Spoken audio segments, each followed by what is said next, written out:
Now, if you notice immediately, I think, the extremely radical political implications of Rothbard's conclusion, which would be, if there is such a thing as if we have 100% self-ownership, then, according to him, any form of aggression against the individual is morally unjustifiable, including taxation. That would be morally unjustifiable because that would be a kind of theft from one group preying upon another, and that would be a violation of the self-ownership of the people being taxed. And he would say that there has to be one standard of morality that is universally applied to all people. And one thing that would fail that test is, I can steal, but you can't. I can hit you, but you can't hit me. That type of ethic is not universal.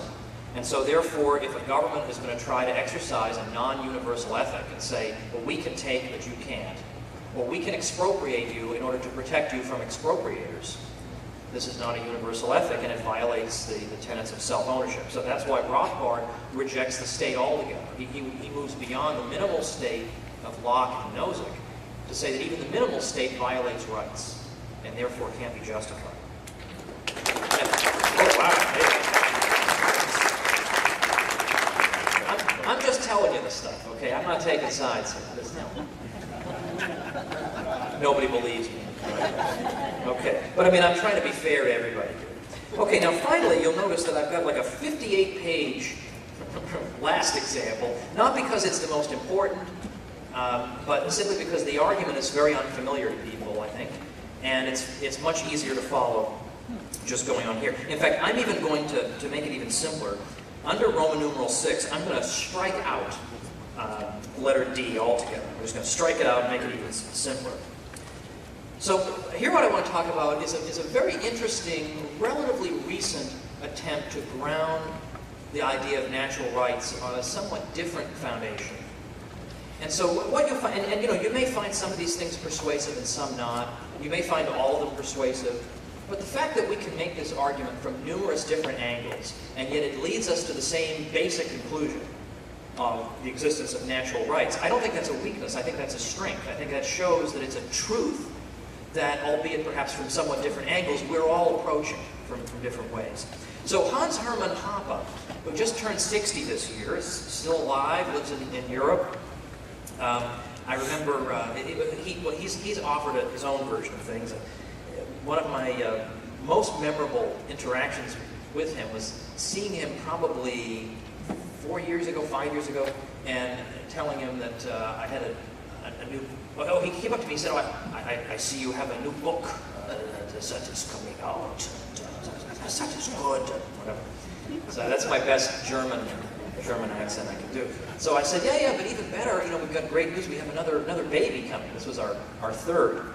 And he said, "Oh, congratulations." I said, "Yeah." I said, "I don't, you know," he said, I said to him, "It seems like we're doing like one baby per book at that point. Like it was like every time a book came out, there was a baby, like, all the time." And he said, "Well, I don't know if you can keep up that pace." And I walked away not knowing, does he mean books or babies? All right, well, so Hans Hoppe, I think, although he gets a lot of criticism, I think unjustifiably, I think he's an extremely original and important thinker. People read. I mean, one of the people whose books really changed my way of thinking. I mean, really jolted me into thinking in new and original and I hope exciting ways is Hans Hoppe. In fact, when I got my wisdom teeth pulled, I sat in bed and I'm all medicated up and I don't know where I am, and I'm trying to read his book called A Theory of Socialism and Capitalism. And my mother thought how quaint this was. That here's my little son trying his best to read this theoretical treatise, but I highly recommend Hoppe's work. Very, very original, extremely interesting. Well, one thing Hoppe tries to do, and this is probably one of the most controversial things he's done. I think he's done a lot of great stuff in economics, he's done great stuff in philosophy.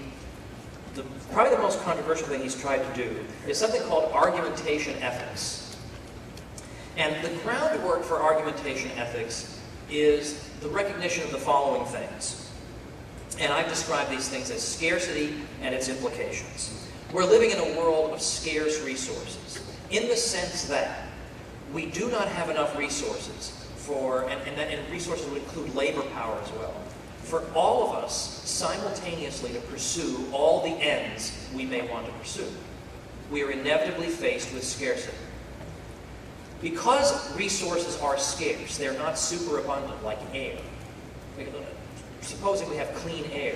Air is so superabundant, we don't argue about it. We don't allocate property rights to air in most cases. Because it's so superabundant, no one argues about it or cares. But most goods do not exist in superabundance. They're scarce. And because scarce resources exist, and because my exercise of a range of control over one thing precludes your simultaneous exercise of a range of control over that thing, the potential for conflict exists by virtue of the existence of scarcity.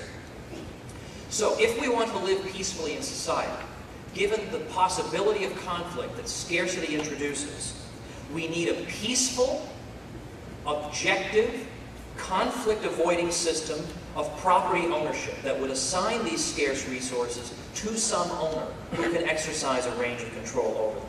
So peaceful, well, that's obvious. Again, if we're looking to avoid conflict, we need peace. But also objective. Whatever it is that links me with the good that I exercise control over needs to be something that can be recognized by everyone, that is objective. It can't just be, I've got a feeling that I should own such and such. Well, you might have the feeling that you should own it, and that doesn't avoid conflict at all. So it needs to be an objective link between the person and the object owned in order to avoid conflict. So, the system that we're looking for that will reduce conflicts is a system that is going to specify which individuals may exercise enforceable control over which things. Because if you have a right, it doesn't mean anything if you're not allowed to enforce it. I mean, you can talk all day long about your property rights while the government is bulldozing your house. So the ability to enforce the right is important. So this is what rights theory and interpersonal ethics are seeking to address.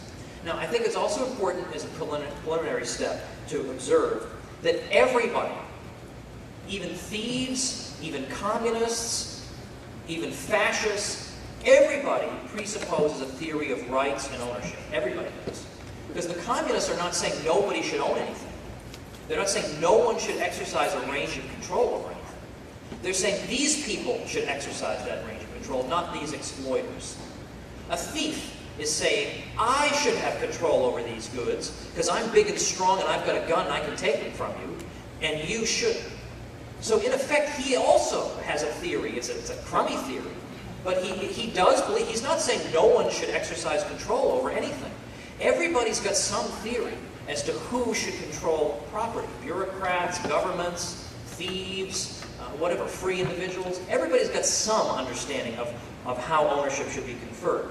But what's controversial about Hans Hoppe's argumentation ethics is he's arguing that only the libertarian theory of property can actually be rationally justified. You can have a million theories. This is the only one that can be rationally justified in an argument. Now, how does he come to this very sort of shocking conclusion? And by the way, by libertarian theory of rights and ownership, all he means is the idea, really, that comes from Locke and perhaps purified by Rothbard, the idea that the owner of something is either the first user of the thing, as in the case of a previously unowned good, or the transferee of that good by means of gift or bequest or sale. That's the libertarian theory of rights and property ownership. And he's arguing this is the only one that can be argued, that can be argumentatively justified.